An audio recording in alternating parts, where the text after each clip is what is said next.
안녕하십니까. 수요일 아침에 말씀을 통해서 또 여러분들을 만나게 되었습니다.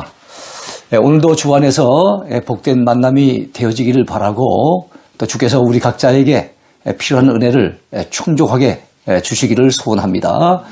날씨가 조금씩 쌀쌀해져 가고 있는데요.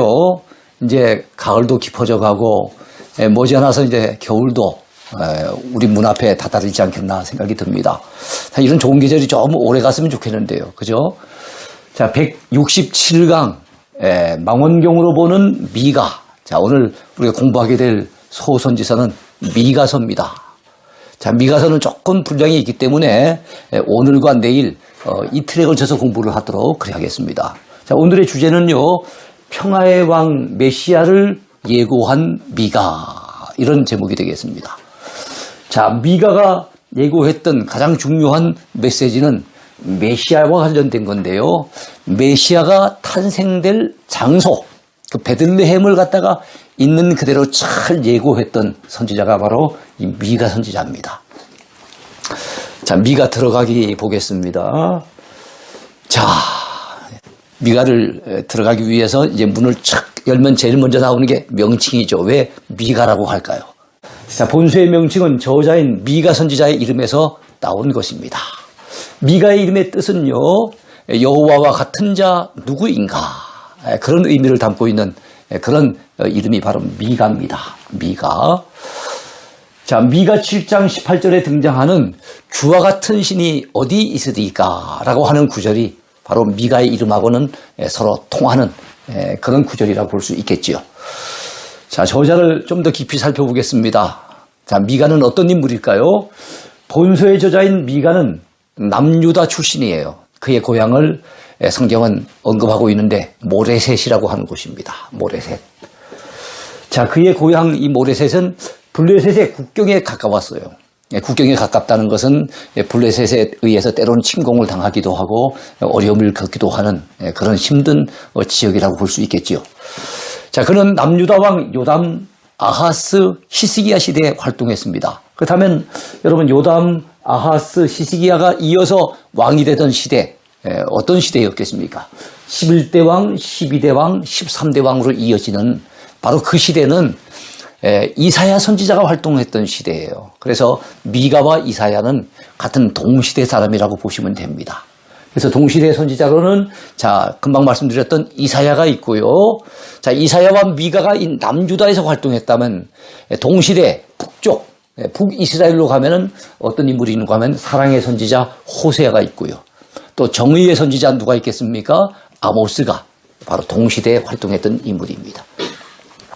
자, 세 번째는 기록 연대입니다. 미가서는 언제 기록이 됐을까요? 본서의 기록 연대는 BC 8세기 초엽으로 추정이 됩니다.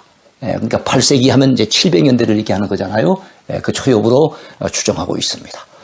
자, 네 번째 주제입니다. 자, 어떤 책이든지 성경은 주제 파악을 잘 해야 돼요. 자, 미가서는 그 내용이 이사야서와 비슷한 것이 많아서 그래서 미가서의 별명을 소이사야 이렇게 불렸습니다. 소이사야.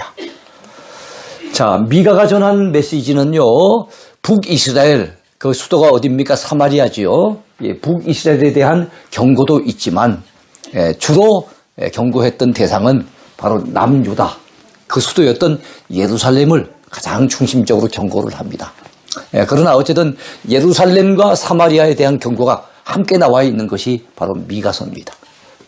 하나님은 자신이 창조하신 모든 세계를 사랑과 그리고 사랑과 비교되는 부분이 있죠. 공의, 공의의 법칙, 그 법칙으로 다스리고 계세요. 그래서 잘못했을 때는 때로는 징계하시기도 하지만 그러나 사랑하시기에 그들이 회개하면은 또 구원해 내시기도 하시고 그런 분이 우리 하나님이세요. 자, 그뿐만 아니라 자신의 형상을 따라 지으시고 당신이 택하신 그 선민에게도 사랑과 공의의 삶을 요구하세요.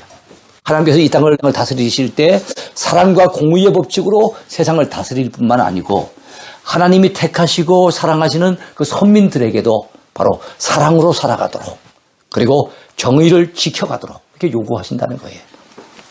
자, 미가서의 핵심어가 있는데요. 미가서에 자주 등장하고 또 미가서의 중심 주제라고 볼 수 있는 굉장히 중요한 단어들이 있어요. 그 가운데 하나가 무엇이겠습니까? 그것은 바로 정의입니다. 정의. 때로는 공의라고도 표현하죠. 정의, 자비, 그리고 겸손입니다. 겸손. 자, 미가는 하나님의 백성들에게 그들의 삶 속에서 정의를 드러내고 타인에게 무엇을 베풀라고요? 자비를 베풀며 겸손히 하나님과 동행하라고 외쳤습니다. 자, 우리 교회가 동행교회입니다만 성경에서는 동행이라고 하는 단어 또는 동행과 관련된 주제가 엄청 많이 나옵니다. 우리가 부르는 찬송가 중에도 보면은 주와 동행이라고 하는 우리 교회 연구표와 관련된 그런 찬송 주제가 참 많이 나오죠. 자, 한 국가에 있어서 지도층의 영적인 부패 또는 도덕적인 부패는 국가 자체의 존립마저 위태롭게 할 수가 있어요. 그러므로 종교적으로 타락하면 안 됩니다. 도덕적으로 윤리적으로 타락해서도 안 되는 거예요. 그런데 도덕적으로 부패하다 보면은 사랑도 결여되고 정의로 살지도 못하고 이런 사회가 되는 겁니다. 근데 그런 도덕적인 부패는 어디로부터 옵니까? 하나님 앞에 영적으로 타락하고 종교적으로 부패하다 보면 그 다음에 따라오는 것은 자연스럽게 도덕적으로 부패하게 돼 있는 거예요. 자, 그런데 이스라엘의 남북 왕국은 자, 백성들이 주로 어디에 빠져 있었어요? 우상 숭배에 빠져 있는 거예요. 그래서 크게 범죄하고 있었습니다. 우상 숭배에 빠졌다는 것은 영적으로 종교적으로 타락했다는 얘기잖아요. 그러면 그 다음에 따라오는 게 뭐라 그랬어요? 도덕적인 타락은 자연스럽게 따라오는 거거든요. 그런데 그들을 선도해야 될 통치자들, 지도자들이죠. 통치자들마저도 크게 타락해 있었다는 겁니다. 백성들이 타락했으면 지도자들이라도 깨어 있어갖고 바르게 이끌어줘야 되는데 그러지 못했다는 겁니다. 자, 그래서 하나님께서는 영적으로 도덕적으로 타락한 자들을 향해서 심판을 경고하시는 거예요. 심판. 그렇다고 죄에 대한 하나님의 징계가 선민들 모두에 대한 구원 계획을 무효화시키는 것은 아닙니다. 하나님이 진노하시고 때로는 심판하시기도 하시지만 선민들은 바로 그런 징계를 통해서 회개하고 돌아오기를 하나님은 기대하고 계시고 그렇게 회개하고 돌아왔을 때 우리 하나님은 그들을 구원해 내시고 회복시켜 주신다는 것이 성경의 가르침이에요. 자, 하나님은 남은 자들, 자, 남은 자, 여러분 성경에 남은 자 사상이 많이 나와요. 그들은 반드시 하나님이 구원해 내십니다. 그리고 장차 오실 메시아 왕국을 바로 그들을 통해서 예비하고 하신다고 약속해 주셨습니다.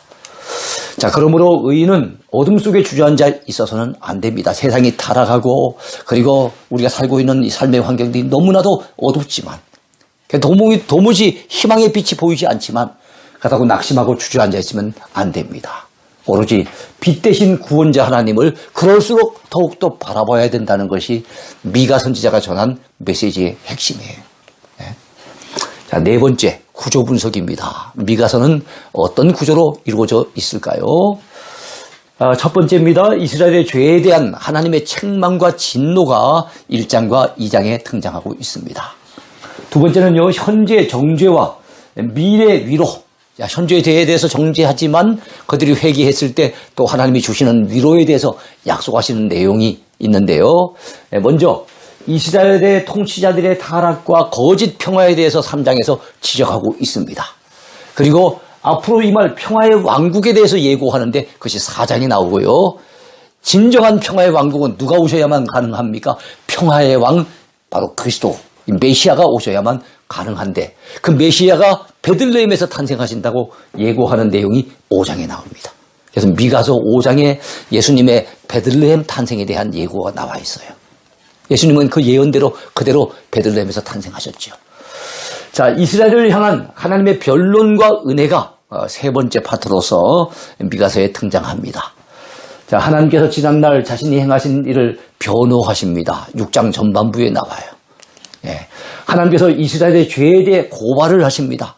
하나님께서 그렇게 선하게 은혜를 베풀어 주셨음에도 불구하고 배은망덕해서 범죄하고 타락한 이스라엘 백성들의 죄에 대해서 고발하시는 거예요.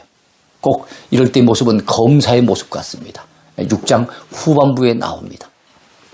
하나님께서 이번엔 검사의 모습이 아니라 재판장의 모습으로서 이스라엘에 대해서 유죄로 판결을 내리세요.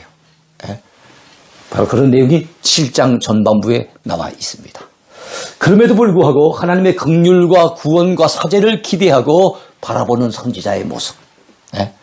그러니까 참 그 백성들이 죄에 생각하고 하나님이 참 징계하실 그 징계를 생각한다면 너무나도 암담하고 답답하지만 그럴수록 어둠 가운데 빛 대신 하나님을 바라보는 그 선지자에 대한 언급이 7장 후반부에 나와 있어요. 바로 그 미가 선지자의 모습이 오늘 우리가 가져야 될 모습이기도 합니다. 자, 미가서를 한번 펼쳐보면서 거기에 중요한 부분들 우리가 다뤄야 될 주제를 몇 가지 살펴보도록 하겠습니다. 자, 첫 번째 주제는요, 야곱의 허물과 이스라엘의 죄가 무엇인가 하는 겁니다. 여러분, 이스라엘의 옛 이름이 야곱이에요.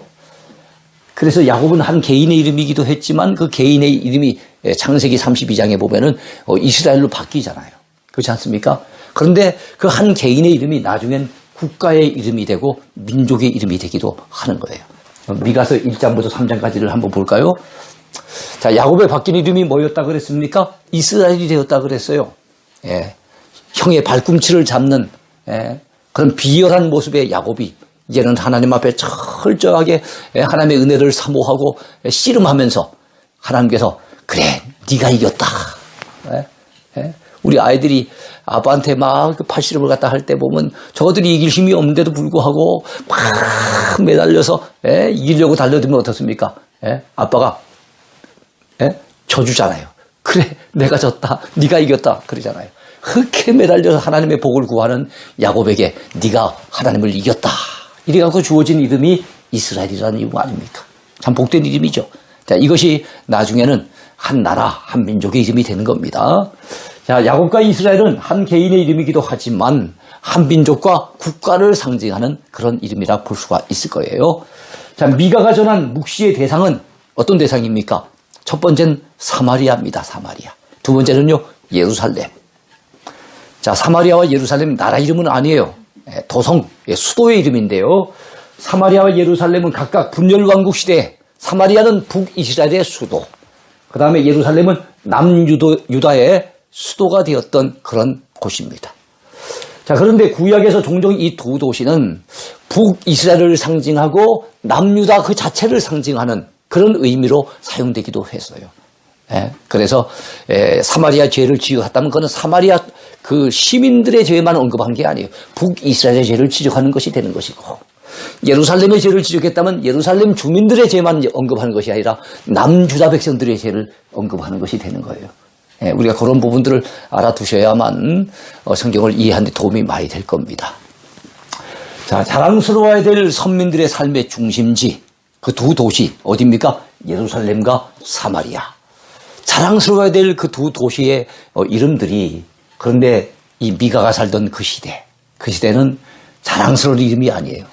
허물과 죄를 상징하는 부끄러운 장소가 되고 말았어요. 그게 전락된 거예요. 사마리아 하면 우상 숭배하는 곳, 예루살렘 하면 하나님 앞에 범죄하고 타락하는 곳. 그 예레미야 당시에는 보면 의인을 찾으려고 하니까 한 사람도 찾기가 어려웠던 곳, 그것이 바로 예루살렘 아니었겠습니까? 여호와께서 그의 처소에서 나오시고 강림하사 땅의 높은 곳을 밟으실 것이라. 그 아래에서 산들이 녹고 골짜기들이 갈라지기를 불 앞에 밀초 같고 비탈로 쏟아지는 물 같을 것이니 이는 다 야곱의 허물로 말미암음이요 이스라엘 족속의 죄로 말미암음이라. 야곱의 허물이 무엇이냐? 사마리아가 아니냐? 유다의 산당이 무엇이냐? 예루살렘이 아니냐? 참, 예루살렘이 하나님의 성전이 있었던 그곳인데 이제 예루살렘 하면 유다의 산당이 수없이 많이 있는 그곳이 되는 거예요. 원래는 예루살렘 하면 바로 하나님의 성전이 있었던 곳. 그래서 거룩한 곳. 하나님의 백성들이 은혜를 사모하여 하나님 앞에 예배하기 위해서 모이는 곳. 그곳이었는데 미가 시대 때가 되면 이렇게 타락해버렸다는 겁니다. 이스라엘의 남북왕국의 공통된 주요 죄악은 우상숭배죄였어요. 이 우상숭배죄는 원래 북쪽으로부터 시작이 됐습니다. 북쪽에서 여로보암이 어떻게 됩니까? 베델과 단에다가 금송아지를 세워놓고 금송아지를 섬기게 하는 그때부터 시작이 돼서 또 좀 지나서 7대 왕인 아합 왕 때는 그 왕비였던 이세벨이 자기 고국이었던 바로 시돈으로부터 바알신을 들여오고 아세라 목신을 들여오잖아요. 그 이후에 북이스라엘이 바로 그런 우상으로 가득하게 되어졌는데, 바로 여러분 아달랴가 남쪽으로 갔다 시집오는 그때를 기회로 해가지고 그 이후에는 남유다에서도 엄청난 많은 이런 우상들이 곳곳마다 번져나가게 됐다는 거예요. 참 얼마나 안타까운 일입니까? 북쪽은 그럴지라도 남유다만 그러면 안 되잖아요. 적어도 하나님의 성전이 있었던 예루살렘만은 거룩한 도시로 남아있어야 되잖아요. 근데 그러지 못했다는 겁니다. 자, 이러므로 내가 사마리아를 들의 무더기 같게 하고 포도심을 동산 같게 하며 또 그 돌들을 골짜기에 쏟아내리고 그 기초를 드러내며 그 새긴 우상들은 다 부서지고 그 음행의 값은 다 불살라지며 내가 그 목상들을 다 깨뜨리리니 그가 기생의 값으로 모았은즉 그것이 기생의 값으로 돌아가리라.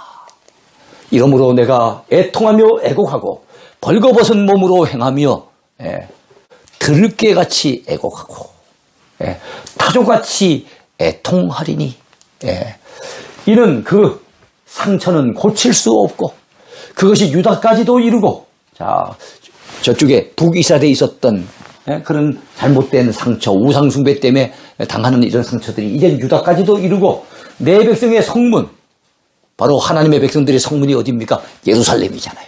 그 예루살렘에도 미쳤음이니라. 하나님의 이 안타까운 마음이 바로 미가 선지자를 통해서 전달이 되고 있는 거예요. 그동안의 선지서를 통해서 자주 강조하는 게 뭡니까? 선지서를 통해서 우리가 발견해야 될 것은 하나님의 마음이라 그랬잖아요. 택한 백성들을 사랑하시는 하나님의 마음, 그들을 변함없이 사랑하시는 하나님의 마음. 그러나 그 백성들이 하나님의 사랑을 몰라주고 하나님의 사랑을 저버리고 우상 숭배하고 타락하고 배신했을 때 쓰라지는 하나님의 마음, 안타까운 하나님의 마음, 괴로운 하나님의 심정. 그래서 그들에게 매를 대시지만 그것은 매를 때리는 게 본심이 아니고 하나님의 본심은 그들이 그 매를 맞고 정신 차리고 회개하고 돌아오기를 기다리시는 하나님의 마음.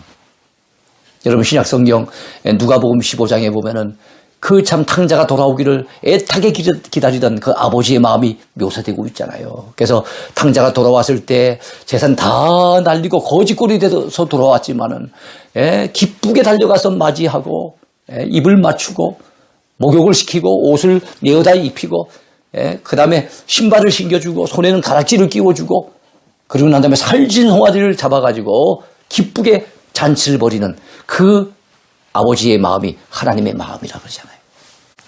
근데 우리가 어제 공부했던 요나 보면은 그 하나님의 마음을 너무 모르는 거예요. 그 이방인들도 아끼시는 하나님의 마음을 너무 몰랐던 요나 선지자들처럼, 그 당시 선지자들 중에도 그런 자들이 있었다는 거예요.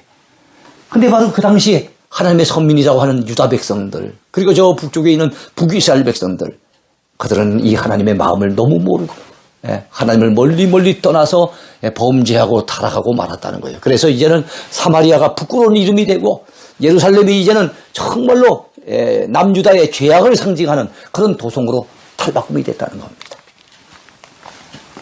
자, 그 백성들의 또 다른 죄악이 무엇이겠습니까? 그것은 강자가 약자를 짓밟는 그런 강탈행위였어요. 아까도 말씀드렸지요. 종교적으로 타락하고 영적으로 타락하면은 하나님을 떠나게 됩니다. 자, 하나님을 떠난 사람이 윤리적으로 옳은 길을 걷거나 도덕적으로 아주 선량하게 정의롭게 살거나 이러지 못해요. 종교적인 타락은 곧 도덕적인 타락을 불러오게 돼 있습니다. 하나님을 떠나게 되니까 이 강자들이 약자를 막 짓밟는 거예요. 부자들이 자기 많이 가졌음에도 불구하고 오히려 가난한 자들을 갖다가 오히려 더 약탈을 하려고 하는 거예요. 그들이 침상에서 죄를 꾀하며 악을 꾸미고 날이 밝으면 그 손에 힘이 있으므로 그것을 행하는 자는 화 있을진저. 밭들을 탐하여 빼앗고 집들을 탐하여 차지하니 그들이 남자와 그의 집과 사람과 그의 산업을 강탈하도다.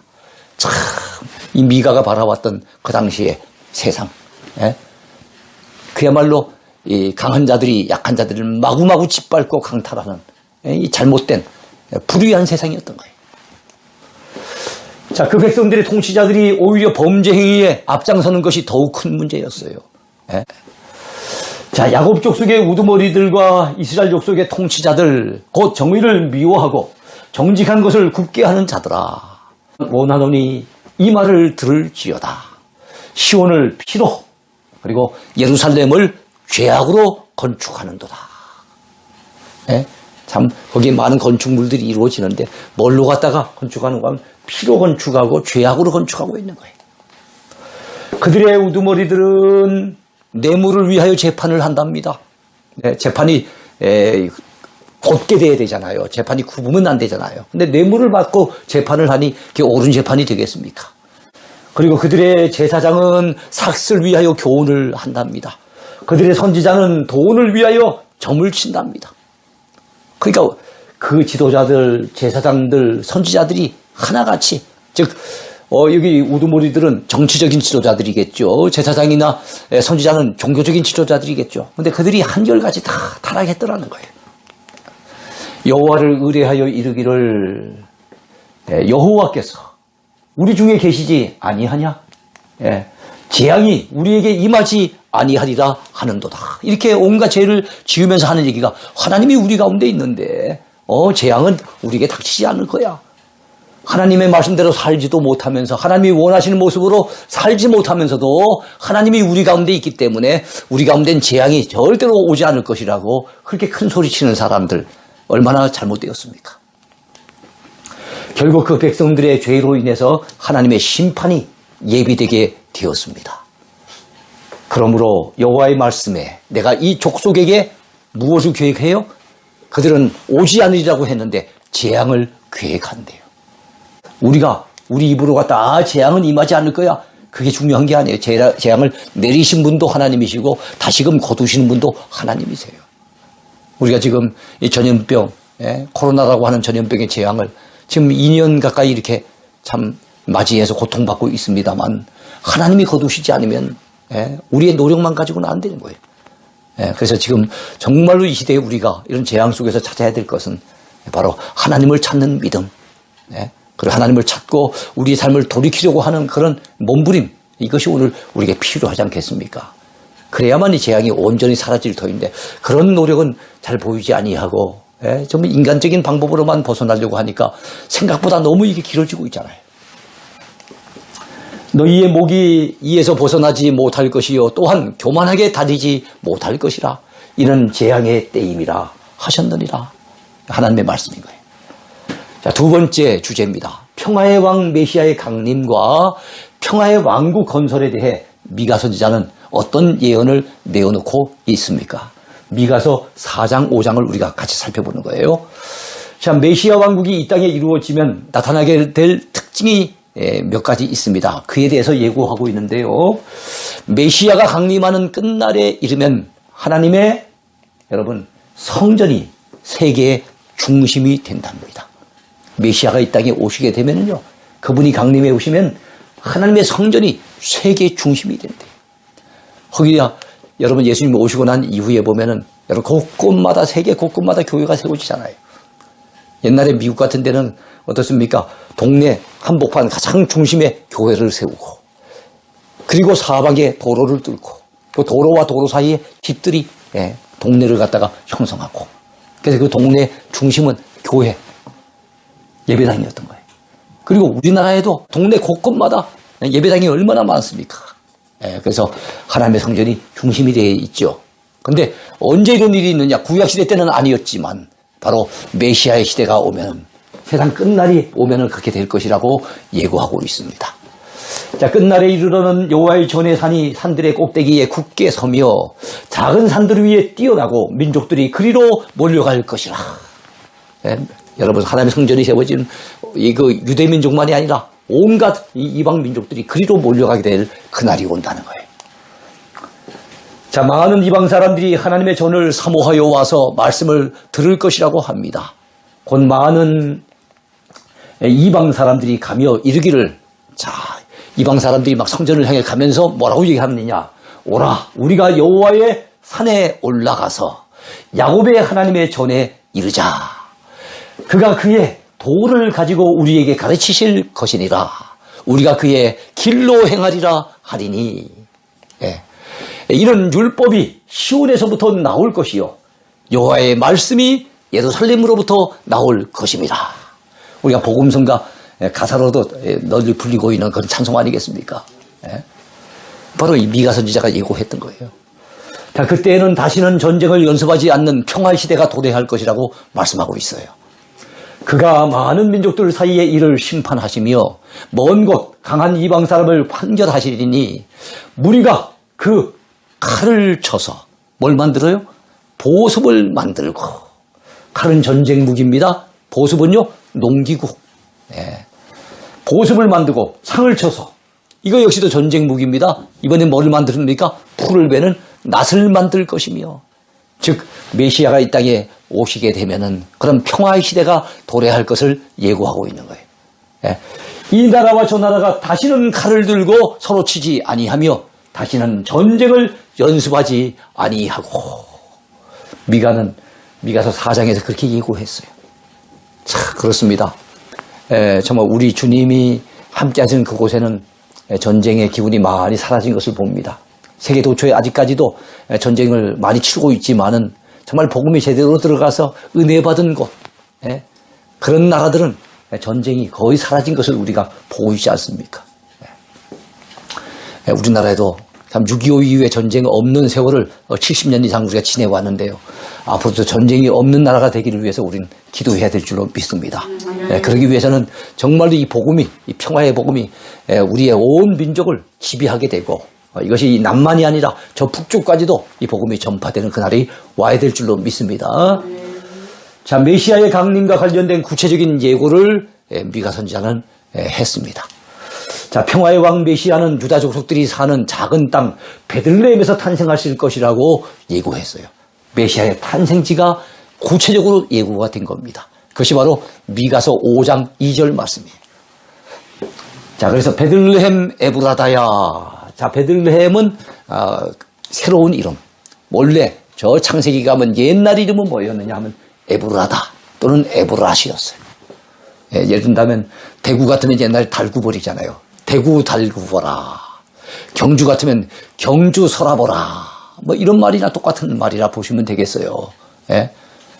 서울을 갖다 옛날에 한양이라고 하는 듯이. 그래서 이거 같이 한 겁니다. 새로운 이름 베들레헴이고 옛날 이름은 에브라다입니다. 그러면서 너는 유다 족속 중에 작을지라도 이스라엘을 다스릴 자가 내게로 나올 것이라 라고 말씀합니다. 바로 이분이 메시아 예수님을 얘기하는 거예요. 자, 이스라엘을 다스릴 메시아는 근본적으로 상고에서부터 영원까지 계시는 분이세요. 메시아의 정체성, 장소만 예고하는 것이 아니라 메시아가 어떤 분이냐 하는 것도 예고하고 있는데요.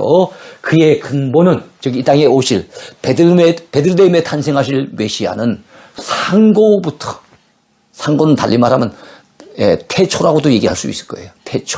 태초부터 계신 분이고 영원히 사는 분이라는 거예요. 그분이 바로 메시아라는 겁니다. 근데 이스라엘 백성들은 다윗같이 훌륭한 정치 지도자, 훌륭한 임금님, 이런 분이 탄생할 거를 갖다가 기대했고 지금까지도 기대하고 있습니다만 아니에요. 인간적으로 훌륭한 어떤 메시아가 아니라 정말로 상고부터 계신 분이고 영원히 계시는 그 메시아가 이 땅에 오신다는 거예요. 그분이 바로 예수님이신 거죠. 자, 구원받게 될 야곱의 남은 자는 제가 아까 미가나 이사야나 이런 데 보면 남은 자 사상이 나온다 그랬어요. 하나님의 택함 받은 백성들, 또 구원받게 될 백성들을 남은 자라고 묘사합니다. 이 남은 자는 많은 백성 가운데 있을 것이라고 얘기합니다. 즉 유대 백성들에게만 있는 것이 아니라 여러 나라 여러 민족 가운데 있게 될 것을 얘기하는 거예요. 즉 메시아를 영접할 대상은 유대 백성들만이 아니라 이스라엘만이 아니라 많은 이방인 나라도 포함되게 될 것을 예고하고 있어요. 그런 말씀이 어디 나옵니까? 야곱의 남은 자는, 자, 이 택함받은 백성들 그리고 구원받을 자들이라 그랬어요. 많은 백성 가운데 있으리니 그들은 여호와께로부터 내리는 이슬 같고 풀 위에 내리는 단비 같아서 사람을 기다리지 아니하며 인생을 기다리지 아니할 것이며, 이 기다린다는 말은 사람 도움을 기다리고 인생 가운데 나를 도와줄 자가 없는가 기다린 그런 자들이 아니라는 거예요. 야곱의 남은 자는 오로지 하나님 바라보고 하나님 의지하는 믿음의 사람들. 야곱의 남은 자는 여러 나라 가운데와 한두 나라가 아닙니다. 여러 나라 가운데와 많은 백성 가운데 있으리니. 이 말씀을 통해서 참 요나가 얼마나 어리석다 하는 것을 알 수 있잖아요. 요나는 하나님은 우리 민족만의 하나님이고 구원받을 대상은 우리 민족만 구원받고, 그래서 저 니느웨 사람들은 당연히 악한 자들이니까 우리 민족을 괴롭힌 자들이니까 망하는 것이 마땅하고, 그리 그들에게 가서 말씀을 전하는 것은 아무 쓸모없는 무용지물이라고 생각했을지 모르겠지만 아니에요. 하나님이 보내신 메시아는 많은 사람들을 구원하게 될 것이고, 우리 하나님은 그 이방인들조차도 아끼시는 분이라는 걸 우리는 알아야 됩니다. 그리고 야곱의 남은 자, 즉 정말로 메시아를 기다리며 하나님을 갖다 바라보는 그 믿음의 사람들은 여러 나라 가운데 나타나게 될 것이고 많은 백성들 가운데 있으리라고 이미 미가 선지자를 통해서 하나님은 말씀해 주셨습니다. 그렇습니다. 자, 오늘 미가서를 다 마칠 수 없어서 오늘은 여기까지 마치고 내일 이어서 강의를 또 하게 될 겁니다만, 어쨌든 우리 하나님께서 우리를 위한 메시아를 이 땅에 보내주신다 약속하시고, 특별히 베들레헴 땅에서 탄생하실 것을 예고하셨는데 바로 그 예고를 미가 선지자가 하지 않았겠습니까? 근데 그 미가 선지자의 예고대로 주님은 이 땅에 탄생하셨으니, 베들레헴에 탄생하셨으니, 이야, 하나님의 말씀은 틀림없이 성취되는구나, 하나님이 약속하신 것은 틀림없이 이루어지는구나 하는 것을 또 새삼 느끼게 됩니다.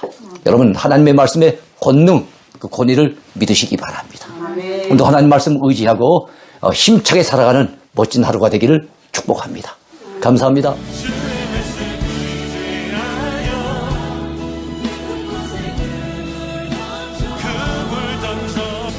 자에게